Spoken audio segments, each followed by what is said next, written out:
Mail or some other kind of shenanigans. And when two forces are diametrically opposed, either they coalesce or one subsumes into the other to form the synthesis. And that synthesis forms the next thesis, because things are always in a flux. But most of our administrators of parties and so on do not know that, like Heraclitus will say, you don't step in the same water at the same time. They want to maintain all systems in an emergent development. That's why people talk about being digital. Many people are analog. They are still hanging with the old primordial and pristine thinking.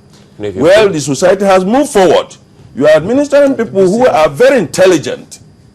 And you are not very intelligent, and you are not about developing yourself. You want to force yourself. It doesn't work that way. But again, if you look at it, you bring in the principle of change. Yes. Trying to move on. Absolutely. I like the analogy you brought, Hegelian theory in all of this. Now we're looking at the synthesis and antithesis.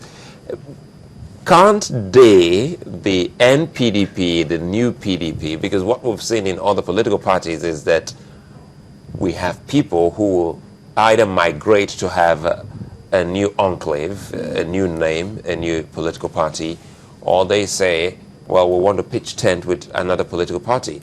But to me, this seemed to be the first time we're getting to see in a clear-cut language from within the PDP that we're forming another party, but we're still using the name the PDP. Now, if you look at, I think there are about 7 governors, they say. Let me give you a little background to this issue about being a governor or being at the helm of affairs.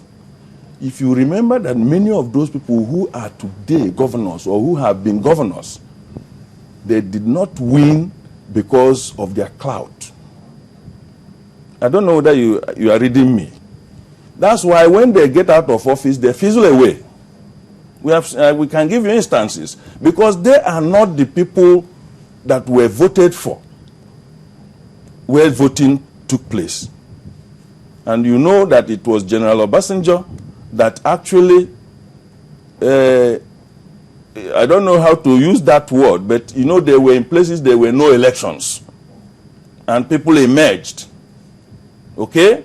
Now, if you emerged as governor and you are governing the state, people will mass around you because there's so much hunger. Hunger is walking on 2 legs in this country. 2 legs. Okay? And there's no attempt to cripple it. That is talking figuratively. Now, the man who has the palm front is sure to attract many goats, because that was their feed on. So when you fizzle away from public force, where you can dispense that largesse, you also fizzle away from relevance. That's the destination of many of those people who are ending in perdition. But it is necessary to make noise to see if things can change. Because if conditionality. Yes. Now look at the case of Saul, for those who are familiar with the biblical story. On his way to Damascus, this same Damascus that is in turmoil today, to persecute Christians, he lost his sight. And he needed his eyes to see who actually he wanted to fight. The condition was that he should, to regain your sight, you should do this, do this, do this. So when your state of need is put in, jeopardy, the addressing that need, you will just, the change is already introduced. So when you talk about these people are moving away, they have caused some ripples in PDP.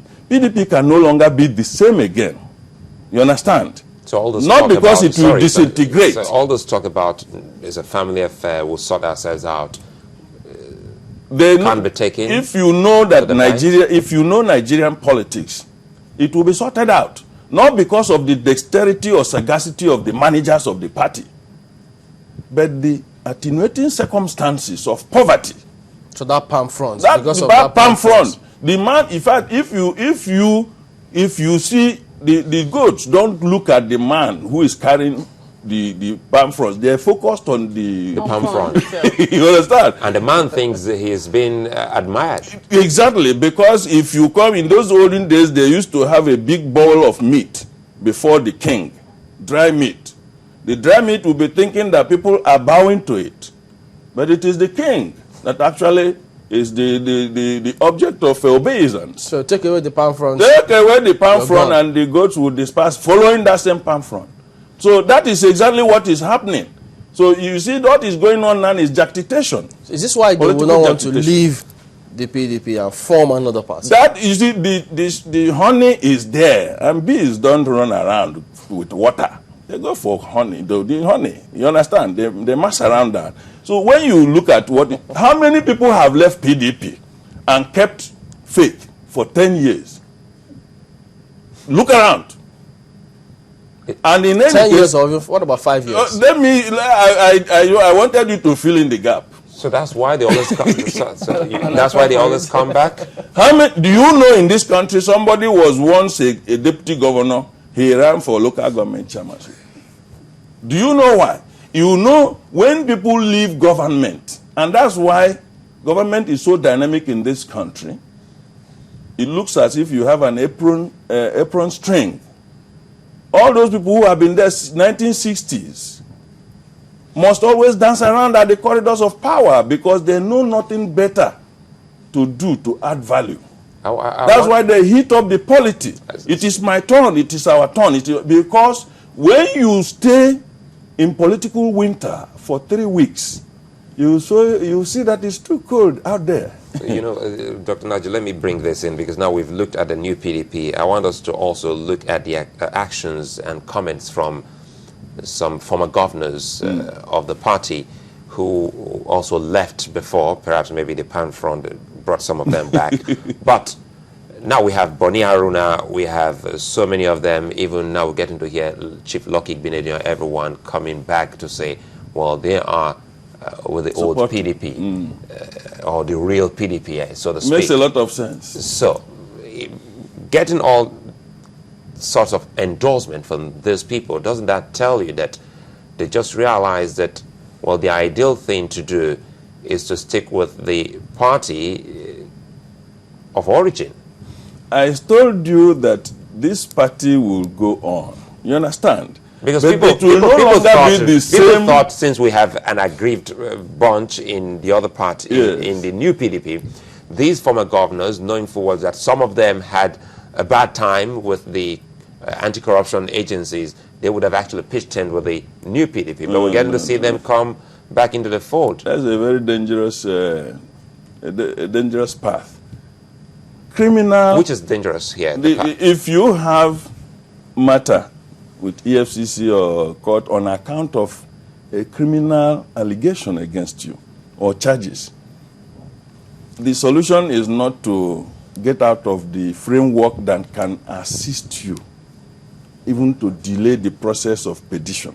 Even if you are headed there, it will reduce the velocity, you understand, with which you embark on that trip.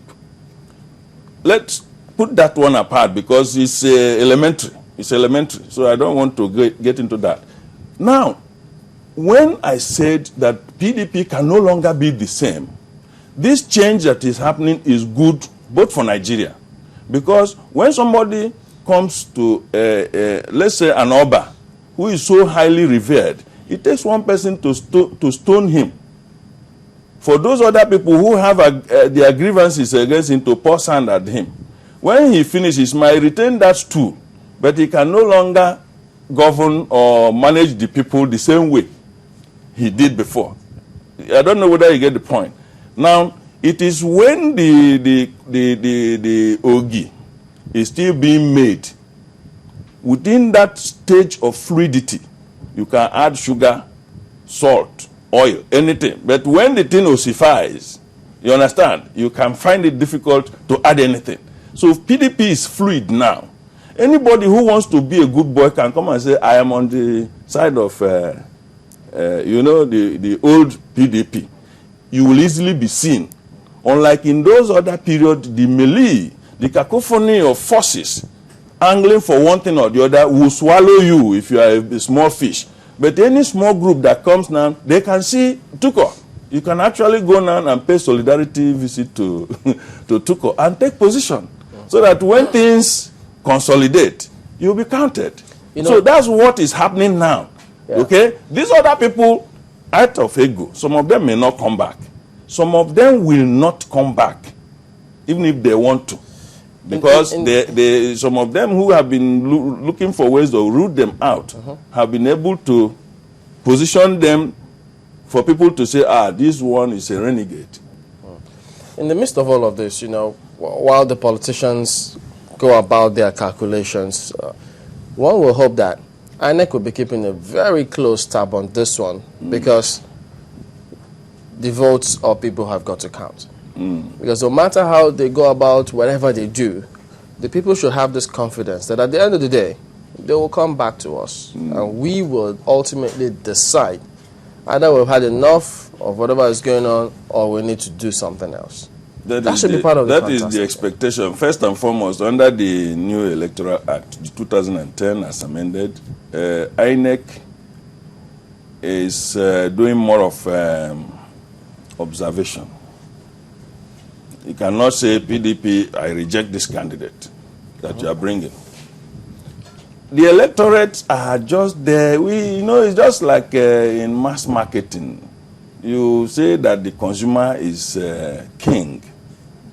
But you have just determined somehow, except where there is competition that is very keen, you determine the shape and content, the quantity of whatever you are putting in that packaging. Then you give him a flurry of advert to bombard him with sensory stimuli, so that sometimes he finds it confusing to make decision. Willy-nilly, he needs that product, he buys it. Okay? The actual voter in Nigeria has been emasculated. And there is a structural defect that have been introduced to perpetually hold him down. And that is that hunger I'm talking about. You understand? Hunger does not allow you to reason, even if you are potentially brilliant. When you want to reason, you cannot rise above the smell of stew and the perception of rice. Yeah, I don't know whether if you are hungry, even if you are in the church or mosque, they are preaching, you contrive the aroma of good stew. Just the thing is psychological, my brother. It's psychological. You can't rise above poverty to do anything unless you are extra motivated. Now, what we are finding is that the electorate will always manage what is thrown at them. If PDP comes out with any candidate, and that's why people are running up and down to be sure they are in the party that has the muscle to pull its way through. You understand? If you have independent candidate, people may like you, but they run around, finish, okay, come and get the thing through the mill. You may have the raw material, but you can't process it. That's what is going on. So the issue of whether the electorate is watching or... Tell me what is on ground. There's so much dictation in the political space. Change. From what to what? If you want me to change from this suit, you must show me the color of the one you want me to take. If you want me to decide, unless you are forcing me. Aren't we seeing politically what they want? Politically, for example, the new APC. Who is being touted as what? You understand what I mean? We have, many of them are also from, in one other forum, I said that many of our politicians are iniquitous. They are highly iniquitous. It's a question of gradation of iniquity. But in the problem of elephantiasis, people who have elephantiasis, when those who have good legs reject them, they still come and hold another election amongst themselves. My own is size 10. Your own is size 5. Therefore, size 5 is better than 10. Your own leg is bigger. All right, we'll have to let it go there. Thank you for coming on this morning, Mr. Chimanaji, legal practitioner, and also, back in just a moment here. Join us again.